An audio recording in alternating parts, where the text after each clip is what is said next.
रामायण कथा भाग 38 श्रीमद् गोस्वामी तुलसीदास जी द्वारा लिखित श्री रामचरितमानस अयोध्या कांड। भगवान श्री राम का चित्रकूट में निवास। प्रभु श्री राम चित्रकूट में निवास करते। वन के सभी जीव जैसे उनके दास हो वैसे ही प्रभु के आसपास रहते। कोयल, तोते, पपीहे अपनी मीठी बोली से प्रभु के कानों को सुख देते हैं। हाथी, सिंह, बंदर, सुअर और हिरन ये सब बेर छोड़कर साथ साथ विचरते हैं। प्रभु जब शिकार के लिए निकलते हैं तो सब पशु प्रभु की छवि को देखकर खूब आनंदित होते हैं। पृथ्वी की सारी नदियां मंदाकिनी नदी की भाग्य की बड़ाई करती है और सारे के सारे पर्वत ये तक कि हिमालय भी चित्रकूट पर्वत का यश गाते हैं। चित्रकूट में निवास करने वाले सभी मानव, पशु, पक्षी और पेड़ सभी पुण्यशाली है, जिन्हें बिना मेहनत ही प्रभु के संग रहने का भाग मिला है।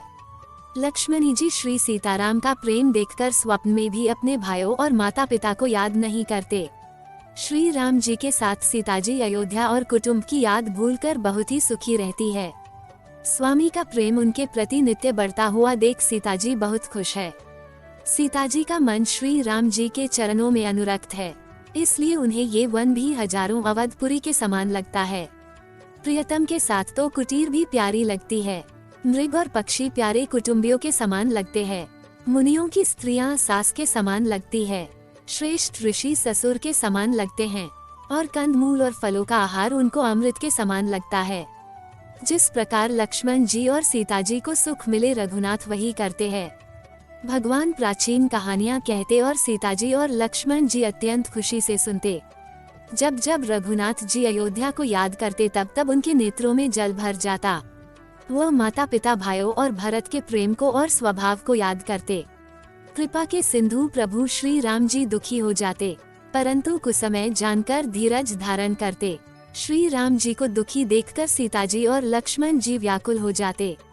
और इस तरफ सुमंत अयोध्या में पहुंच चुके हैं, पर महाराज के सामने जाते घबराते हैं। वे वशिष्ठ जी के आश्रम में जाते हैं और उनसे विनती करते हैं कि मेरी तो महाराज के सामने जाने की हिम्मत ही नहीं हो रही, आप मेरे साथ महल चलिए। वशिष्ठ जी उन्हें कई तरह से समझाते हैं कि जो हुआ वो ही होनी थी। हमें पता था राम और सीता कभी ऐसे वापस नहीं लौट सकते। वो अपने कुल को मर्यादा और वचन का पालन अवश्य करेंगे। तुम जाकर यह समाचार महाराज को सुनाओ। पर सुमंत के तो पैराई चल रहे महल की ओर जाने में। वह बार बार वशिष्ठ जी से प्रार्थना करता है, प्रभु आप मेरे साथ चलिए और महाराज को सांत्वना दीजिए। तब वशिष्ठ जी भी सुमंत के साथ महल जाते हैं। राजा श्री राम के वियोग में तिल तिल मर रहे हैं। उनका स्वास्थ्य अब ठीक नहीं रहता। रानियां सेवा करती है पर सभी व्यर्थ है। राजा के स्वास्थ्य में कोई सुधार नहीं, बस मुख पर एक ही नाम है, मेरा राम, मेरा राम। और कहते हैं 5 दिन बीत गए पर मेरे राम की कोई खबर नहीं आती। सुमंत अभी तक मेरे राम को लेकर क्यों नहीं पहुंचा? और फिर खुद ही कहते राम वचन का पक्का है, उसे मनाना कोई आसान कार्य नहीं।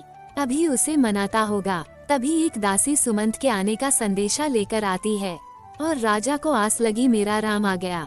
पर सुमंत को अकेला आता देखकर सारा रानीवास उदास हो गया। राजमहल उनको ऐसा भयानक लगता है मानो शमशान हो। सब रानियां उतावली होकर पूछती है, परंतु सुमंत के पास कोई उत्तर नहीं है।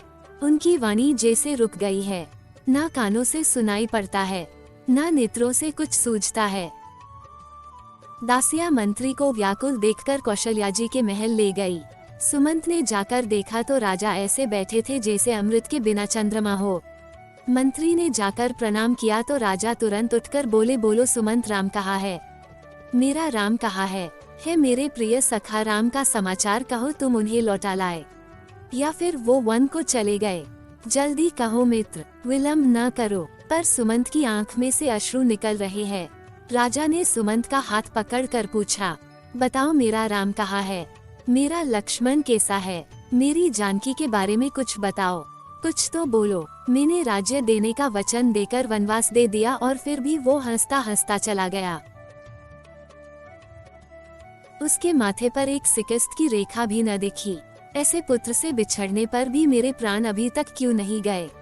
मेरे समान बड़ा पापी कौन होगा? है विधाता, अगर मैंने आज तक कोई पुण्य किया है तो अभी के अभी मेरे प्राण ले ले। है सखा में श्री राम लक्ष्मण और जानकी जहाँ है, रथ निकालो और मुझे भी वहाँ ले चलो। मैं सत्य कहता हूँ, अब मेरे प्राण नहीं रहने वाले। राजा बार बार मंत्री से पूछता है, मेरे प्रियतम पुत्रों का समाचार सुनाओ। तुम कुछ भी उपाय करो, पर मेरे राम लक्ष्मण और सिया को मेरी आँखों के सामने दिखा दो।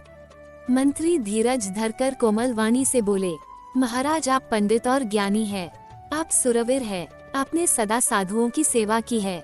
जन्म मरण, सुख दुख, प्यारों का मिलना बिछड़ना, ये सब काल और कर्म के अधीन है। आप मन में विवेक धरकर गिरेज धरिए, शोक का परित्याग कीजिए। श्री राम जी का पहला निवास तमाशा तट पर हुआ, दूसरा गंगा तीर पर। सीता जी सहित दोनों भाई उस दिन स्नान करके पानी पीकर ही रहे। पूरा दिन केवट ने बहुत सेवा की, वह रात श्रृंगारपुर में ही बिताई। दूसरे दिन सवेरा होते ही बड़ का दूध मंगवाया और उससे श्री राम जी और लक्ष्मण ने अपने सिरों पर जटाओं के मुकुट बनाए। आगे की कथा अगले भाग में।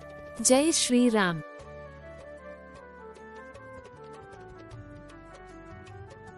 दोस्तों, हमने भगवान श्री राम की लीलाओं को सरल भाषा में समझाने की एक तुच्छ कोशिश की है। आपको हमारी कोशिश अच्छी लगी हो तो वीडियो को लाइक कीजिए और चैनल को सब्सक्राइब कीजिए। कमेंट में जय श्री राम लिखिए।